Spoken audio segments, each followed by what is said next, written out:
Hey everyone, it's Kathy. And Paul here with iDulting. We're here to help you navigate the crazy world of adulting. Because let's be real, it's a wild ride. We'll be dropping tips, sharing stories, And maybe even spilling some embarrassing secrets along the way. so get comfortable, grab your favorite drink, get ready to laugh, learn, and level up your adulting game. This is iDulting. Don't forget to like, follow, and or subscribe, and share this podcast. Head over to iDulting.com for more information and to submit questions for us about iDulting. And maybe even pick up some of our new merchandise. And if you know any fellow adults who need some guidance, send them our way. So just want to let you guys know that we are partnering with Dubby Energy Drinks. And if you are a person who drinks Dubby or are interested in drinking Dubby, if you go to www.dubby.gg and order Dubby, and in your discount code, type iDulting10, you'll get 10% off your purchase. Hi, everybody. Thanks for tuning in. Welcome to the iDulting podcast. Today, we're going to talk about terminal uniqueness and toxic individualism. And why they're not always a good thing. Many times in the past years, months, we've witnessed these in people and just wanted to address them right down the middle. Identifying terminal uniqueness in yourself. Terminal uniqueness is often described as terminal because it can lead to a fatal, self-destructive consequence if not addressed. I'm going to give you the cliff notes of this whole show right now. If you're sitting there in a pity party, woe's me, nobody's got my problems, you're wrong. Believing you are special. Believing your situation is unlike anyone else's, meaning I'm a special case. Untrue. Although, people are special cases. People are special. Their situations aren't special cases. Not most of the time. What you're saying is other people would have experienced what they're experiencing? Correct. Rejection of advice or methods. Believing that therapies, tools, or recovery programs that work for others will not work for you. Yeah, we know a few of those. Isolation. Feeling that no one understands you, leading to social withdrawal. Never a good thing. And it feeds on itself. Because you feel like no one understands you, you withdraw. The further you withdraw, the less people there are there to understand you. Arrogance or defensiveness. Exhibiting superior behavior or becoming defensive when challenged often hides deep-seated fears. Rationalizing behavior. Using your unique circumstances to justify harmful actions or refusing to change. The primary counterbalance to terminal uniqueness are identifying commonalities with other people, practicing humility, and embracing vulnerability through connection. None of that's easy at first. That's difficult.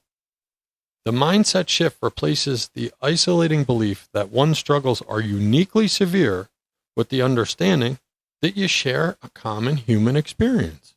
Say it isn't so. There's others like me. Some key aspects of countering terminal uniqueness. Look for similarities. Actively seek out common ground in stories, feelings, and experiences rather than focusing on differences. Embrace vulnerability. Engage in open, honest sharing in group settings to break down the walls of anxious apartness. Practice humility. Accept you do not know everything and that standard recovery methods can apply to you. Focus on others. Shift focus away from oneself onto helping others, which can help break the cycle of self-centered, isolated thinking. And community support.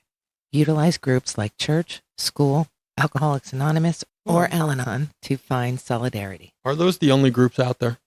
No, there's so many. Find your people. Find your people. Find your tribe, people. I'm sure, without even being an expert, that I could go on Reddit or I could go in Discord and I could find other people that like both Star Wars and Star Trek. Do you agree? Probably. It wouldn't be me, but you could find your people. I could find my people. Essentially, the cure is recognizing that while you are unique, you are not terminally unique. Your experiences are not so exceptional that they prevent you from connecting with or learning from others.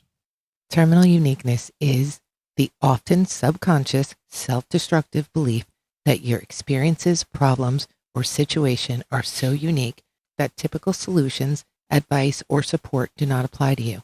It is identified by isolating oneself, feeling superior or misunderstood, and believing you are a special case.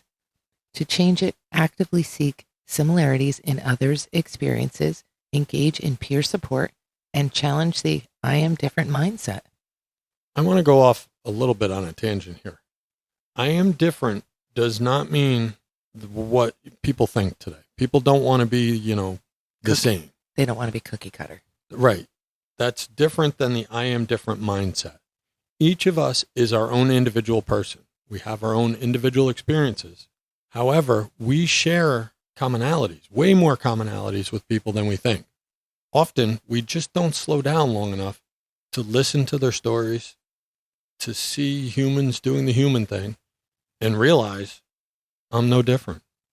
Now, overcoming this mindset requires shifting focus from your differences to your commonalities with other people. To do this, you're going to practice humility. Like me. Practice humility or other people like you? Practice humility. No. Humbly speaking. Yes, no humble in you at all, ever. I said humbly speaking. You can say it just like no offense and then you offend someone. Doesn't work. With all due respect, I humbly disagree. None of your sentence is going to work when I'm looking at you. Practice humility. Accept that you are not exempt from the rules of human experience, psychology, or recovery. Listen to other people's stories. By listening to others, you often realize that they have had similar, if not identical, struggles. A tip for this, if you don't find your tribe at first, or you can't find your group, or you're not real sure, hit the internet and find some audiobooks. People tend to write books about their struggles. You're going to find some that you identify with. Also, stay in the present. Focus on what can I do today instead of fixating on your unique and unchangeable past. Stop comparing. Recognize that comparing your inside with others outside is a trap. A particularly dangerous trap today in the world of curated experiences. Many people put their best moments, and only their best moments, out on social media and things for the world to see. You tend to look at it and you compare it to your whole experience. Doesn't make you feel so good. Get honest. Admit that your specialness is a defense mechanism.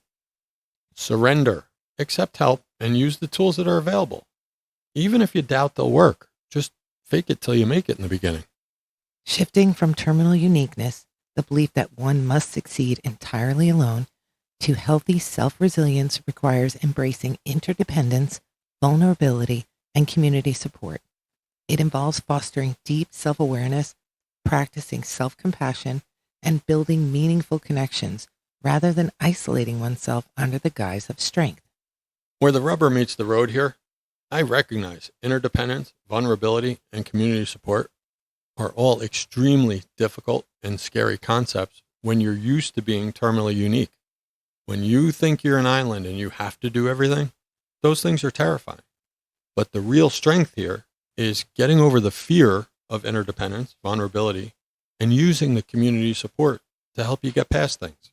Now we're going to cover a little bit about toxic individualism, which really both of these terms seem to kind of go side by side. They seem very similar to me. Some of the steps to shift from toxic individualism to healthy resilience, the first thing we talked about today was terminal uniqueness.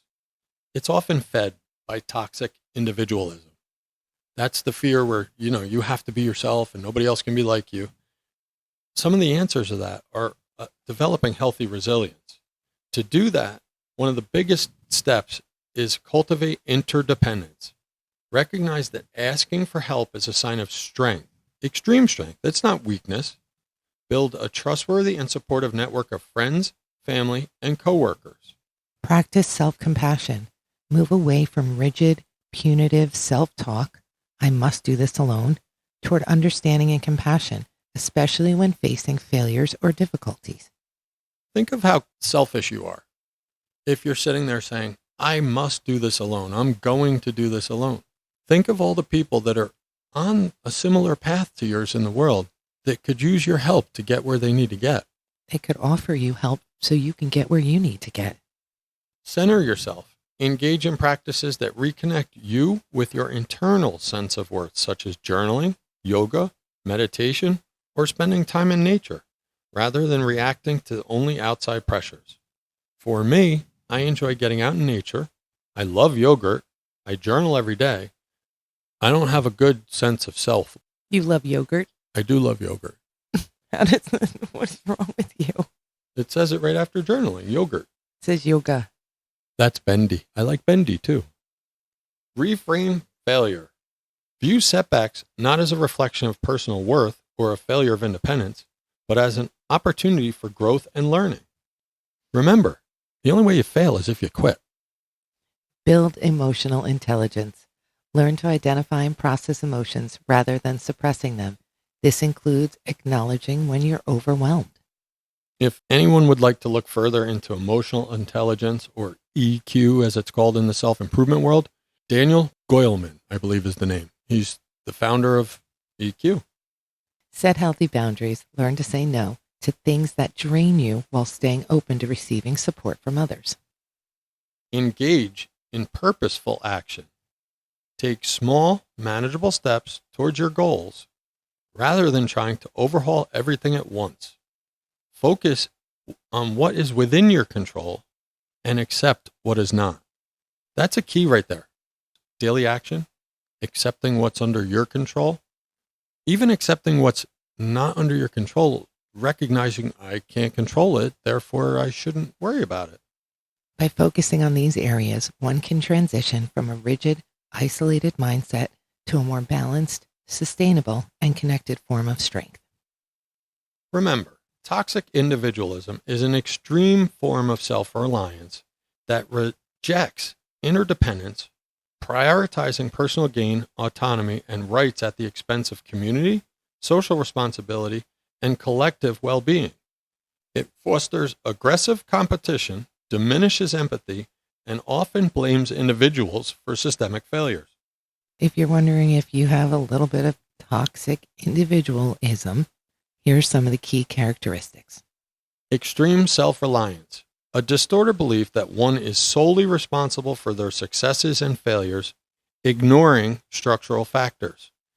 This flies in direct opposition to extreme ownership, where you're responsible for your effort, not necessarily the outcome.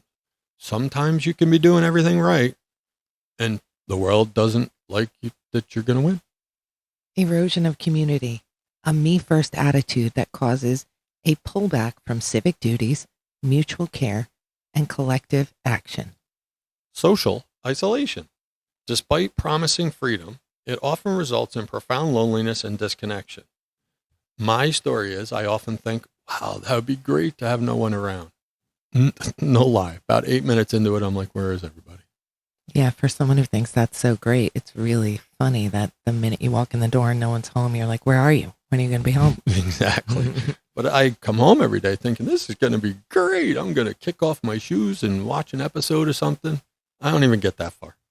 Then there's weaponized selfishness, prioritizing personal convenience to a point of disregard for the safety or well-being of others. Environmental and resource overconsumption, fostering a relentless pursuit of personal gain and resources, disregarding the impact on the environment and other people. That's just selfish. Don't be a douche. Mental health impact. It can create a cult of me, leading to increased anxiety, insecurity, and an unfulfilled craving.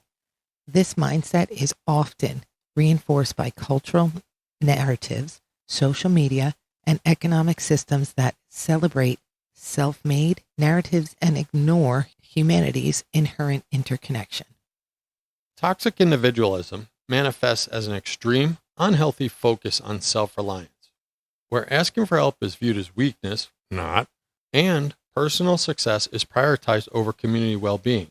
Key signs include refusing support during crisis, viewing vulnerability as shameful, constant competition, and blaming others for their own struggles. All right, let's talk about healthy self-reliance. It involves confidence in managing one's own life while remaining open to interconnection and support. Sounds different than toxic individualism, doesn't it? It does. In contrast, toxic individualism is an extreme fear-based or narcissistic rejection of interdependence, often resulting in social isolation, burnout, and disregard for others' well-being. Healthy independence is a choice. Toxic independence is a survival strategy. The key differences between healthy independence and toxic independence. The first one is motivation. Healthy self-reliance stems from confidence and personal growth. On the other hand, toxic individualism often stems from trauma and the need to survive. Approach to others. A self-reliant person knows when to ask for help. They're not ashamed. They just go out there and say, hey, help. And you know what? Other people who are self-reliant want to help you.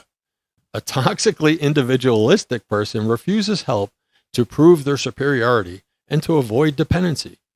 Impact on community. Healthy individuals value personal responsibility while contributing to the collective. Toxic individuals often display selfishness, prioritizing personal gain over ethical considerations or shared social responsibility. Let's talk mental health for a minute. Healthy self-reliance fosters resilience, while toxic individualism leads to burnout, anxiety, and loneliness. Embracing self-reliance. Balance. Acknowledging that humans are social creatures and that needing others is normal. Vulnerability. Recognizing that asking for support is a sign of strength and emotional intelligence. God put that one in my time to talk because I'm not good at that one. Being that I'm one of the most humble people going, with no ego, sometimes I have a difficult time saying, I need a little help here. Connection. Actively invest in relationships, recognizing that mutual care leads to better long-term success. Developing healthy self-reliance involves trusting your own judgment, taking responsibility for your actions, and building core life skills to reduce dependency on external validation. Who cares what the rest of the world thinks? You do you, boo-boo. Create this by setting personal goals, practicing problem solving, managing finances, and setting boundaries. It requires balancing independence with knowing when to ask for help. Some key strategies for developing self-reliance. Take responsibility and action. Assume ownership of your life by managing your finances, keeping commitments, and cleaning up your own messes. Build core competencies. Learn practical skills like cooking, basic repairs, or digital literacy to reduce dependence on others. Little hint here. If you don't know any of those skills, feel free to ask someone for help. Strengthen decision-making. Practice making choices independently, starting with small decisions to build trust in your own judgment. Set healthy boundaries. Learn to say no to protect your time and energy, which fosters independence. Incidentally, the word no, N-O, is a complete sentence. You don't have to go on and explain. You can just say no. Create self-awareness and growth mindset. Understand your strengths and weaknesses while viewing challenges as opportunities for growth rather than insurmountable obstacles. Practice self-soothing. Build emotional regulation skills to manage stress and emotions, rather than relying solely on others for validation. For me, this looks like astitude and woosahing. Set clear goals. Define personal goals in different areas of life, career, health, finances, to create a sense of direction. Balance independence with support. True self-reliance includes knowing your limits and asking for help, which helps prevent isolation. Practice habits to build independence. Spend time alone. Use solitude to reflect and recharge, which helps you become comfortable in your own company. I'm excited to read.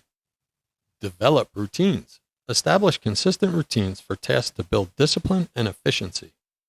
Use affirmations. Practice positive self-talk to build confidence and reinforce your capabilities. By focusing on these areas, one can transition from a rigid, isolated mindset to a more balanced, sustainable, and connected form of strength. These can take a lifetime to work at. And we're not saying we don't want you to be individuals or unique in your own way. We just want you to know when you're having difficulties, it's not as unique as you think. We've been through some of them. Other people have been through other ones. Somewhere out there, somebody's been on your path or close to your path. Don't be afraid to reach out and find them. Thank you for listening. Just remember, you've got this, iDults. Keep your head up, your spirits high, and keep adulting with us. Go forth and conquer the world, or at least your to-do list. And don't forget to like, follow, and or subscribe. Tell your friends, share the podcast, and head over to iDulting.com for more information and to connect with us. See you on the next episode. Be safe.